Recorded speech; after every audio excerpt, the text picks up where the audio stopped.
Hello, my dear and valuable friends, and welcome to my channel.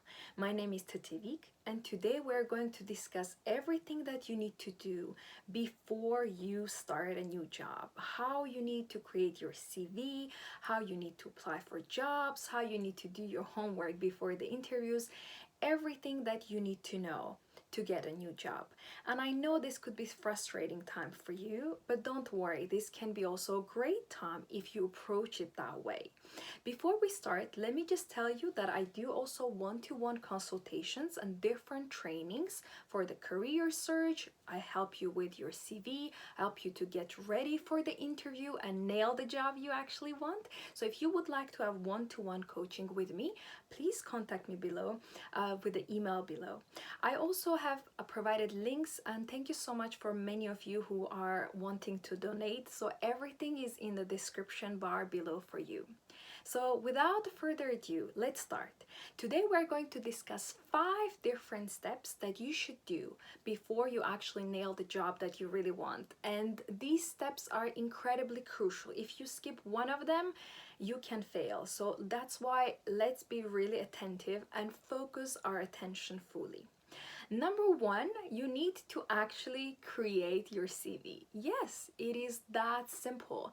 That is how it works. You cannot apply for any job if you don't have a CV, and that is very, very logical. And yet, a lot of people fail to do this first step, and they just wait that somebody will contact them because they have a LinkedIn profile, or maybe they applied for jobs a few years ago. But in nowadays world is really fast paced, and the best people get hired faster if they are actually out there. So number one, what you need to do is create your CV. It can be 1 page, it can be 2 pages, but not more than 2 pages. Some people do 5 pages and you think that it's a book, but actually the employer is not going to read it. They have maybe 18 to 25 seconds. They have a look at the physical CV, and then they have few minutes, maybe 2 to 3 minutes, and they easily and quickly read through some points. So you need to be able to impress them really quick and from that one start moment. So when you're creating your CV, actually you need only 3 things that you have to include in your CV. You don't talk about your cats or dogs, you don't talk about your traveling around, you don't talk about your passion. It is very, very strictly professional document. And a lot of people fail in this first step, that their CV is not strong enough. To have a strong enough CV, you need to be confident in yourself, and no matter what kind of experience you had, you need to put the most of it, what you have done and achieved. So first line of your CV needs to have little statement. It could be that you're a highly professional musician, or highly professional accountant, or highly professional anybody else that you actually are, looking for, striving in a new company, building a new career, having a new opportunities. It is like one line saying, this is who I am, and I'm striving and I'm open to the new opportunities to serve my professional efficiency. That is literally one sentence. Then the second part of your CV is your education, all the certifications, everything that you have. That's the place where to put it. And you know, even if you have any degrees or any courses that you have done or trainings you have done, you can still put them even if they're not related to your work, because you can be, maybe you want to be a social worker and you never really worked in social work, but maybe you've done something else. Maybe you've worked in some charity, maybe you have been teaching somewhere. So these also, you know, charity work or a teacher, they're also connected with society, so they can be actually linked to social work. They will see that, oh, actually this person really likes working with people, so it will benefit you. If you write, oh, there is no degree, then you know it won't be that beneficial. So if you have a degree that is linked with your future career, definitely link it. But if you have degrees, certifications, courses, any trainings that you passed that are not directly linked with your job, still put them in. You never know how it will trigger the employee, and they like to know that the person actually is a little having a little wider look on the life, that is not studying or, you know, learning only one thing. I remember there was a lady who was actually a teacher of religious science and was completely not connected with the job that she was applying, and yet she put her degree in that. And you know, the employer actually had a wife who was very passionate in a church, and that is what triggered him, that this lady also has some religious background, and that was completely not related, but yet that was detrimental of her being hired, which was not connected with her job. But what I'm trying to say in here, that you don't never know what can trigger somebody. And then I will tell you that if you have any extra skills, you know, with all these maybe platforms online or any specific platforms that you are very flexible to use, put them in as well, because IT nowadays is very huge and they will pay attention. If you've done any programs, if you have access to any platforms, if you are, you know, fluent in some systems, put all the names that I have been doing this, I'm fluent in that, I can do this, I've used this, I've created this platform, and it will also build your CV. So first line is just one sentence about you, then it's all about your education, all about your degrees, all about your certification, and then you have a job experience, and that is pretty much all that you need to have in your CV. You can of course put some language skills where your courses are or in the end, but the job experience, that work summary, is the most important, so pay attention to that most of all.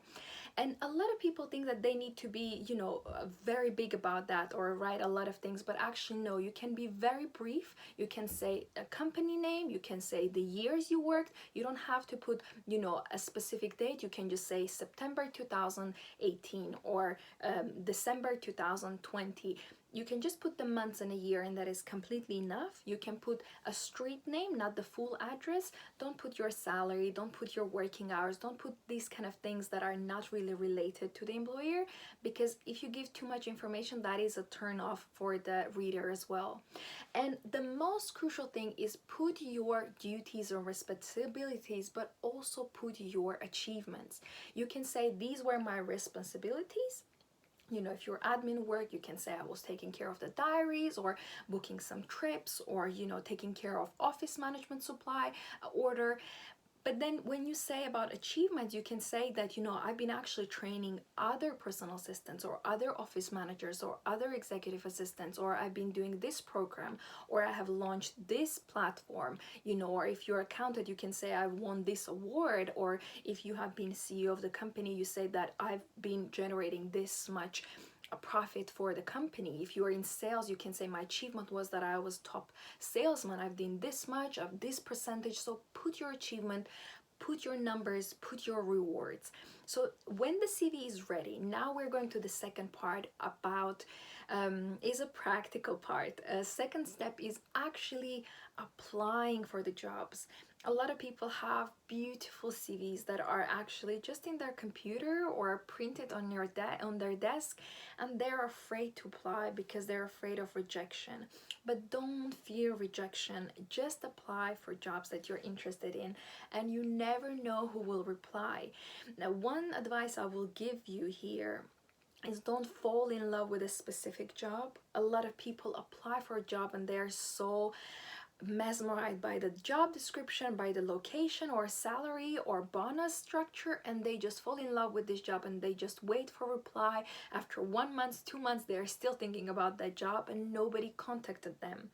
A lot of people, when I do a consultation with them one-to-one and we create CVs, then we look what jobs to apply, we practice how to get ready for the interview. You won't actually think about it, but it really helps them, because if there is somebody who's calling you and saying how many jobs did you apply for today, you are a bit more motivated. So if you need this extra boost, you can contact me below. But why I'm telling you this example is that when you are actually having this mindset that it's the numbers game, that it's as nothing personal, and you're not falling in love with every job description you read, then it becomes very easy. So you become this, you know, very highly determined person who is just sending the CVs, just applying day and night, and that is your only goal. That is pretty much your job right now, to apply for jobs. So you can have have, lunch breaks, you can rest and watch a movie in the evening or go for a nice walk, but that is actually what you need to focus from the morning when you wake up after you had your breakfast and are ready for the day until the day ends, because that is the day when all the agencies, all the recruitments, all the companies are actually screening the CVs. So if you're not participating in this cycle of recruitment, you will not be successful. So definitely apply as many as you can and don't get stuck with one job. Just carry on applying.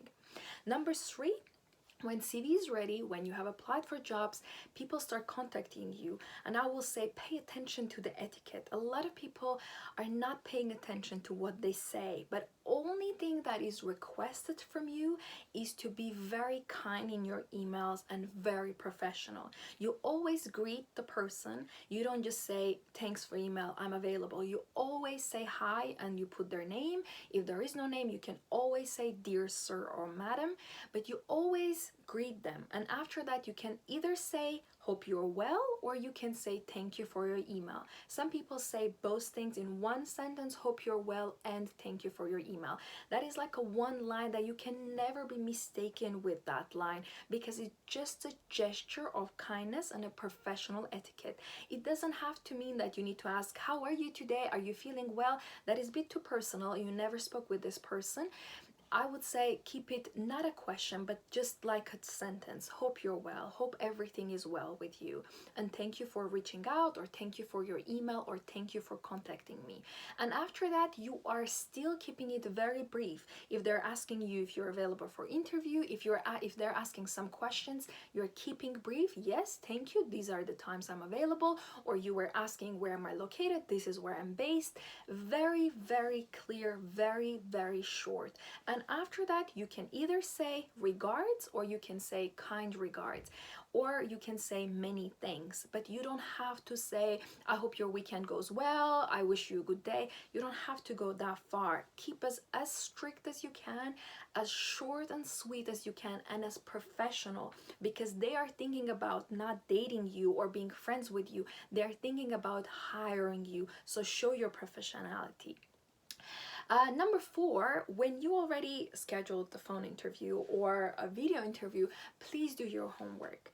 This is a very important step. A lot of people, you will not believe, but when I coach, I say to them, are you ready for the interview? What do you know about the company? They say, oh, I didn't really check. I just know that they do something with this fashion industry. I'm like, no, that is not good enough. You need to know everything, when they're built, who is the founder, who is the CEO, key people, key personalities, key aspects, what business does. And you can go so far to the research. You can see their revenue online, because some information is just out there and you just need to look for it. And also pay attention to do a little research about the person you're going to talk with, because sometimes it's actually going to be your direct boss, sometimes it's just the HR manager, but make sure that you know who you're talking to. You know, if the name is Anna Smith, pay attention and find out, is there a signature? Does it say? Maybe it's just a junior recruiter. At least you know you're talking with the first, line of the person, and then it's a second line and the third line until you get to the higher person that you need to support, or actually who is going to be your manager. So make sure that you know who you're talking to. Do this research about the company, where they're located, about the company and the person. And lastly, the 5th step, when everything is done, is you need to learn your CV. Print your CV before you go to the interview, and you can print 2-3 copies. You also usually know how many people are going to be on your interview, so you don't need to really worry. If there are 3 people in the interview, then you print 3 copies. That is that easy. So I know there are different steps, but if you pay attention to all, you can actually succeed. So let's make a little summary about everything that I mentioned. Number 1, you create your CV. In CV, you have only 3 different paragraphs. 1 sentence about you, 1 sentence, maybe like a paragraph about all the education and degrees, and the third, like a big paragraph, is all your job experience by the names of the company's years, your duties, responsibilities, and achievements. Second step, when your CV is ready, you apply for multiple jobs, and as many jobs as you can, apply without getting attached to any of them. Number 3, you do actually get to always show your professional etiquette. When they get back to you, you're professional in your emails, you're professional in your calls. Number four, you actually get ready and do your homework to find out about the company, about their location, about what they do, and the person you're going to talk about. And of course, you can also make your little research if you want to, dive in more depth, find out, the revenue details, find out the key people in the company, as many information, as many details as you can find out. It will benefit you. And lastly, when everything is done, you print your CV and actually study your own CV. A lot of people go to interview and they forgot, some years, and they forgot some details, they forgot some names. So study your CV before you go to interview and make sure it is printed. Now, when everything is done, you are, I would say, 50% on your way. Only thing is that you need to go and impress actually on the job interview. And if you're interested more about that second, maybe biggest step, that other 50% of the cake that you need to gain, is you can watch my other videos, which I talk, and I have made different videos about interviews, so this is not the only one. So search in my channel and find out as much as you can. Or you can also book a consultation with me, one-to-one. And if you're afraid of anything, if you just need some tips, if you need like 30 minutes call or 45 minutes call, or you need 2 weeks training, it doesn't matter. Be confident and approach this situation with a very big dignity. Understand that it is in your hands to actually gain the job you want. It is about your confidence. And if you need help with that, I'm also happy to help you.